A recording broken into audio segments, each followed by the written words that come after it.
Hello friends, LGR study के YouTube channel में आपका स्वागत है। साथियों, आपको बता दें कि इंटरमीडिएट बोर्ड एग्जाम की बेहतर तैयारी के लिए एलजीआर स्टडी इंटर पर आज से ऑब्जेक्टिव सेशन का शुरुआत हो चुका है। तो आप इस सेशन को ज्वाइन करना नहीं भूलेंगे। साथ ही इस वीडियो को लाइक कर दें, शेयर कर दें और एलजीआर स्टडी को सब्सक्राइब कर लें, जिससे कि आपको बेहतर तैयारी करने का मौका मिल सके। साथ ही एलजीआर स्टडी ऐप को आप इंस्टॉल करके बेहतर तैयारी को और भी बेहतर बना सकते हैं। आप हमारे फेसबुक पेज को लाइक कर लें, जो कि एलजीआर स्टडी के नाम से है, और टेलीग्राम चैनल को सब्सक्राइब कर ले, जिस पर आपको पीडीएफ और अन्य जानकारी मिलती रहेगी।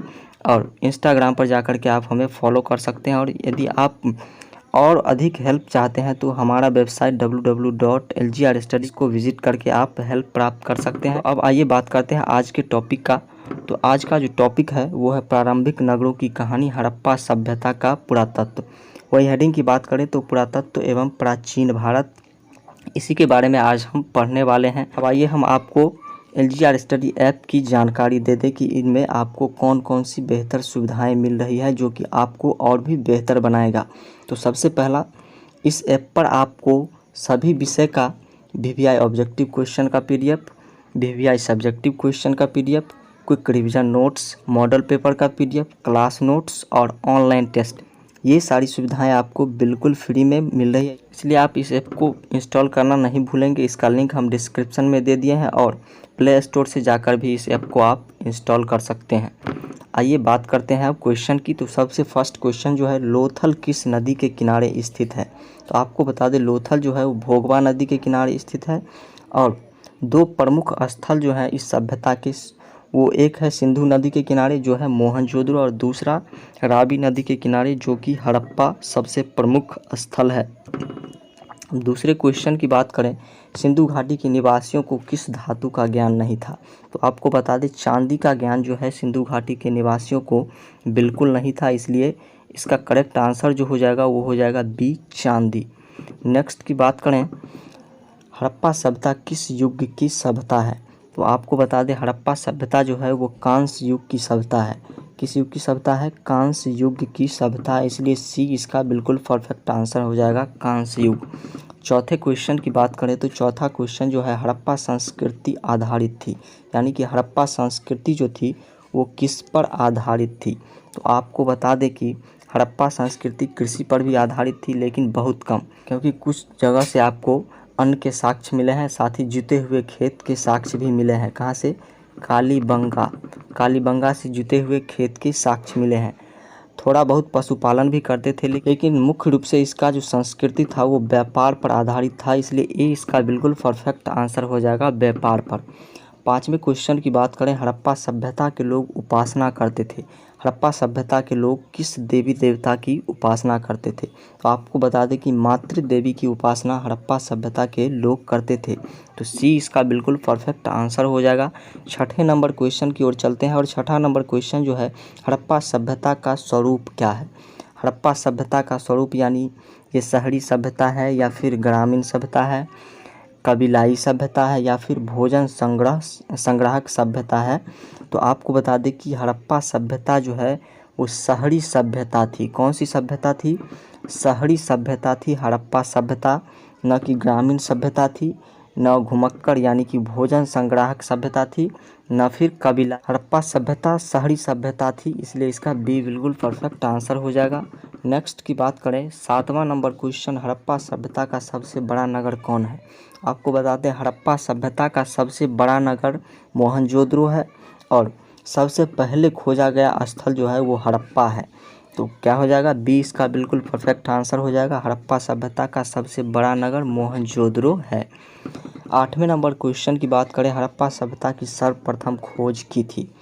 हड़प्पा सभ्यता की सर्वप्रथम खोज जो किया गया, राय बहादुर दयाराम साहनी द्वारा 1921 ईस्वी में किया गया था। इसलिए 20 का बिल्कुल परफेक्ट आंसर हो जाएगा, दयाराम साहनी। 9वें नंबर क्वेश्चन की बात करें तो हड़प्पा किस नदी के किनारे स्थित है? तो हमने आपको पहले भी बताया कि हड़प्पा जो है वो रावी नदी के किनारे स्थित है, और मोहनजोदड़ो सिंधु नदी के किनारे स्थित है। तो डी इसका क्या हो जाएगा? परफेक्ट आंसर हो जाएगा, रावी नदी। वही 10वें नंबर क्वेश्चन की बात करें, हड़प्पा सभ्यता की सबसे महत्वपूर्ण विशेषता थी। तो हड़प्पा सभ्यता की सबसे महत्वपूर्ण विशेषता जो थी वो थी नगर योजना और वास्तुकला। इसकी नगर नियोजन जो किया गया था ये आज के किसी शहरी सभ्यता से कहीं कम नहीं, अधिक कहे तो बिल्कुल होगा, लेकिन किसी आज के शहरी सभ्यता से कम नहीं थी। साथ ही वास्तुकला भी इसकी महत्वपूर्ण विशेषता थी, इसलिए ये इसका बिल्कुल परफेक्ट आंसर हो जाएगा, नगर योजना एवं वास्तुकला। 11वें नंबर क्वेश्चन की ओर बढ़ते हैं। 11वां नंबर क्वेश्चन है, हड़प्पा सभ्यता का प्रशासन था, यानी कि हड़प्पा सभ्यता में किस प्रकार का शासन था। राजतंत्रात्मक था, यानी कि राजा द्वारा राज किया जाता था। लोकतंत्रात्मक था, लोगों द्वारा किया जाता था इसका शासन, जैसा कि अभी हो रहा है कि सरकार लोग चुनते हैं और तब शासन होता है। गणतंत्रात्मक था, ये भी नहीं था। नगर पालिका जैसा था, कैसा था, इसका शासन जो था वो नगर पालिका जैसा था, इसलिए सी इसका बिल्कुल परफेक्ट आंसर हो जाएगा, नगर पालिका। वहीं 12वें नंबर क्वेश्चन की बात करें, हड़प्पा सभ्यता के पतन के कारण क्या थे। हड़प्पा सभ्यता के पतन का मुख्य कारण क्या था, ये किसी को पता नहीं है। कुछ लोग प्राकृतिक कारण भी मानते हैं, कुछ विदेशी आक्रमण के कारण भी मानते हैं और कुछ मानवीय कारण भी मानते हैं, इसलिए डी यानी कि इस उपयुक्त में से सभी इसका बिल्कुल परफेक्ट आंसर हो जाएगा। 13वें नंबर क्वेश्चन की ओर बढ़ते हैं। 13वां नंबर क्वेश्चन है, हड़प्पा सभ्यता के स्थल से स्त्री के गर्भ से पौधा निकलता दिखता है, यानी कि हड़प्पा सभ्यता के किस स्थल से स्त्री के गर्भ से पौधा निकलता दिख रहा है। तो आपको बता दें इसका परफेक्ट आंसर जो हो जाएगा वो हो जाएगा हड़प्पा। क्या हो जाएगा, हड़प्पा ही इसका बिल्कुल परफेक्ट आंसर हो जाएगा, सी। हड़प्पा से स्त्री के गर्भ से पौधे निकलता हुआ पिक्चर पड़ा। अगले क्वेश्चन की बात करें, सिंधु घाटी सभ्यता के स्थलों में सर्वप्रथम किस स्थल का उत्खनन हुआ। तो सबसे पहले सिंधु घाटी सभ्यता के स्थल में उत्खनन जो हुआ था वो हड़प्पा का हुआ था, और कितनी बार हुआ था, 2 बार हुआ था। एक बार 1926 में और दूसरी बार 1946 में इसका उत्खनन किया गया था। वहीं 1926 में जो उत्खनन किया गया था वो माधव स्वरूप वत्स द्वारा किया गया था। यदि आपसे ये पूछा जाए कि हड़प्पा सभ्यता का उत्खनन सबसे पहले किसके द्वारा किया गया था, तो माधव स्वरूप वत्स द्वारा 1926 ईस्वी में किया गया था। वहीं दूसरी बार की बात करें 1946, कब, 1946 में मार्टिन व्हीलर द्वारा दूसरी बार 1946 में हड़प्पा का उत्खनन किया गया था। अगले क्वेश्चन की बात करें। अगला क्वेश्चन है, सिंधु सभ्यता में गोदीबाड़ा का प्रमाण कहाँ से मिला है। तो आपको बता दें सिंधु सभ्यता में गोदीबाड़ा का प्रमाण लोथल से प्राप्त हुआ है, ये इसका क्या हो जाएगा, बिल्कुल परफेक्ट आंसर हो जाएगा। 16वें नंबर क्वेश्चन की बात करें, किस सिंध स्थल से सूती कपड़े के साक्ष्य मिले हैं। तो आपको बता दें कि मोहनजोदड़ो से सूती कपड़े के साक्ष्य मिले हैं। सूती कपड़ों के साक्ष्य कहाँ से मिले हैं, मोहनजोदड़ो से। तो डी क्या हो जाएगा, ये आप लोग भी जानते हैं। वीडियो यदि आपको अच्छा लग रहा है तो फटाफट से लाइक करते जाएं, और कोई भी परेशानी यदि आपको है या फिर कोई डाउट है तो आप कमेंट सेक्शन में हमें ज़रूर बताएं, हम इसका सॉल्यूशन आपको कुछ देरों में ही दे देंगे। चलिए इस क्वेश्चन की बात करें, सिंधु सभ्यता का बंदरगाह नगर कौन था। आपको बता दें सिंधु घाटी सभ्यता में 2 बंदरगाह नगर थे। पहला जो था वो था लोथल, और दूसरा जो था वो था सुत्तकोटदा। कौन था, दूसरा सुत्तकोटदा और पहला लोथल। तो इसमें लोथल है, इसलिए लोथल पर आप टिक करेंगे, और डी आपका बिल्कुल परफेक्ट आंसर हो जाएगा, लोथल। कौन कौन से 2 नगर थे ये भी आप जान लिए, बंदरगाह नगर। अगले क्वेश्चन की बात करें, 18वां नंबर क्वेश्चन है, सिंधु सभ्यता में नर्तकी की मूर्ति कहाँ से मिली है। आपको बता दें कि सिंधु घाटी सभ्यता में मोहनजोदड़ो से नर्तकी की मूर्ति मिली है, इसलिए ये इसका बिल्कुल परफेक्ट आंसर हो जाएगा। नेक्स्ट क्वेश्चन की बात करें, सिंधु सभ्यता का किस देश के साथ व्यापारिक संबंध नहीं था।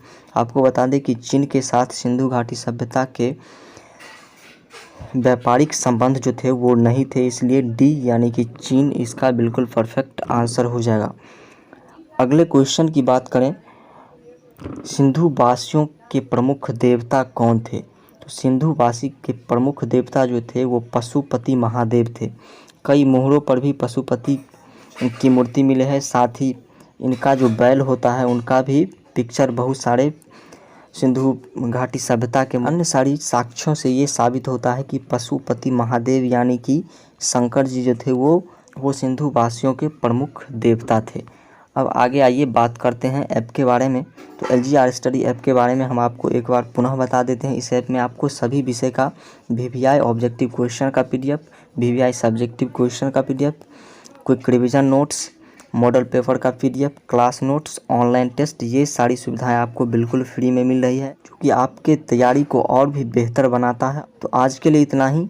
यदि वीडियो आपको अच्छा लगा तो वीडियो को लाइक कर दीजिए, शेयर कर दीजिए और LGR स्टडी को सब्सक्राइब कर लीजिए, जिससे आपको बेहतर तैयारी करने का मौका मिल सके। साथ ही LGR स्टडी के टेलीग्राम चैनल को आप ज़रूर ज्वाइन कर लीजिएगा। हमारे इंस्टाग्राम अकाउंट पर जाकर आप हमें फॉलो कर सकते हैं और फेसबुक पेज को आप लाइक कर लें, जो कि LGR स्टडी के नाम से है। और ऐप के बारे में तो आपको हम जानकारी दे ही चुके हैं। Thank you.